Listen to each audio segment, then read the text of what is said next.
We're talking today about the newest member of the Motorola Moto Z family and the smartphone industry as a whole. Here with Larry Dignan. And Larry, of course, we've talked about the smartphone market many times. It's showing signs of stagnation. So we're kind of shifting our conversation, it seems, to more of this moderately to lower price model phone.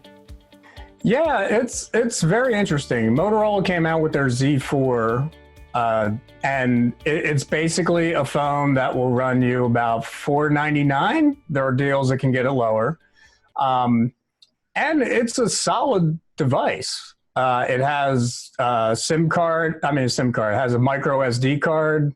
It's got a lot of the perks that I'm generally looking for. The camera seems pretty strong, and here it is, and it's pretty sleek. And compared to my Galaxy Note that I'm looking to replace, it's roughly the same size. Doesn't have the stylus, but it's also like $800 cheaper at the end of the day. And the other entry with Motorola, the Motorola Z4, is the OnePlus 7 Pro, which I've also been trying out, and that's also pretty solid.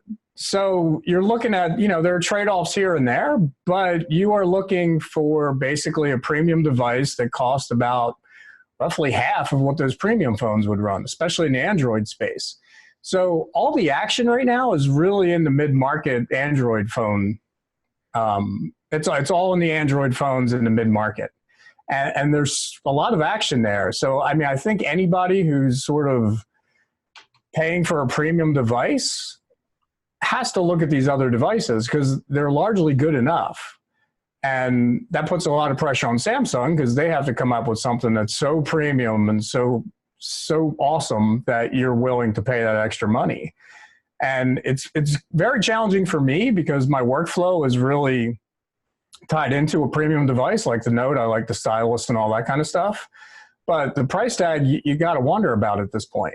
And so I've just been testing these things. The other one to throw in there is the Google Pixel 3a, which that'll run you like $400 or maybe a little more depending on configuration. So that price band between the $400 and $800 range is really competitive. And either way, that saves you a lot of money. So as far as the Z4 goes, it's solid. The other thing with Motorola that's interesting is they have these things called Moto mods. So in the Z4 right here, there's modules you can plug into the back. So there's one that makes it a digital camera, like a real one. There's another one that's a 5G mod that you can plug in the back, and it can work with Verizon's 5G network. They have a 360-degree camera. They have a gaming pad sort of thing. So that's another interesting thing, that will add to the cost of your phone though. So that's the other wrinkle. But generally speaking, by itself, the Z4 and, my limited testing seems to work out pretty well. And, when I'm looking at that versus the OnePlus had some camera problems starting out the gate. But it also, if you look at the back here, it has triple cameras. So that's kind of hard to argue with. The Z4 only has one. So these are things too, but so much of the camera stuff is really software based. So, I was taking pictures with the OnePlus and they were turning out pretty crappy. So then they issued a software update and it seems to have fixed most of them.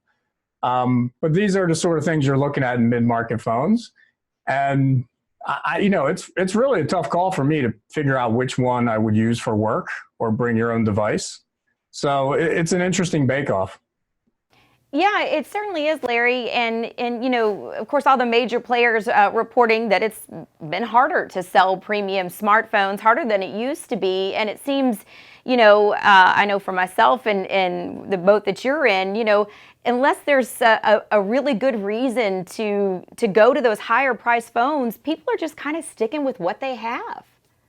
Yeah, I think the other thing is that the 5G stuff, which we've talked about before, 5G networks aren't nationwide yet.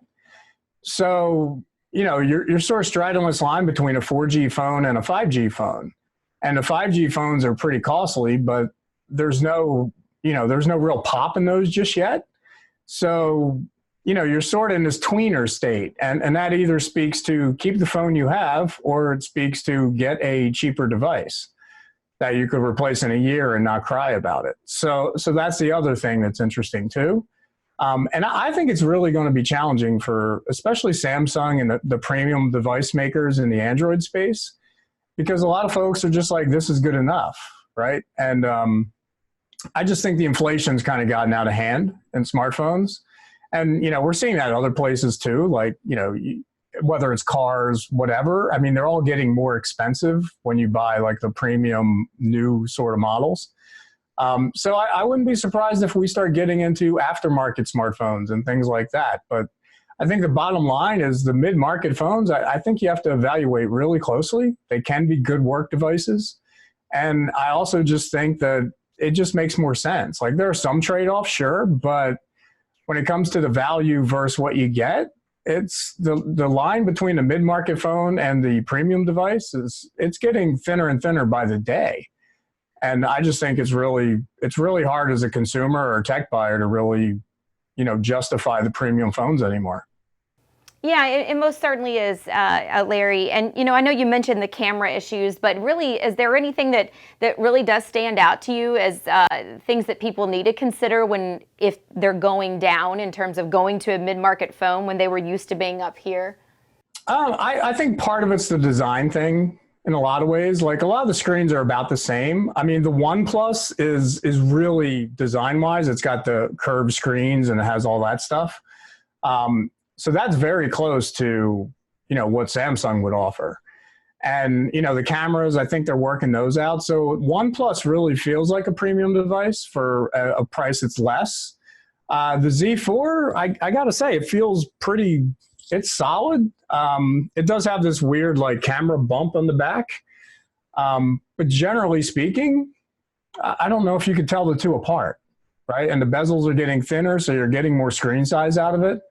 So, I think for the average bear, it kind of depends on what you like to do, right? So the big hang up for me is I'm used to the Galaxy Note.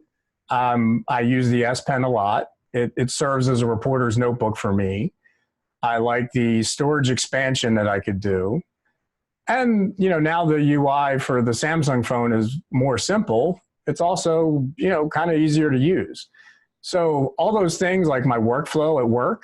The other thing is that Samsung has a secure folder, so I can segment my work stuff and my personal stuff. I haven't quite figured out how to do that with the OnePlus and Motorola yet. So as a result, my Gmail is intertwined with work email and my personal Gmail.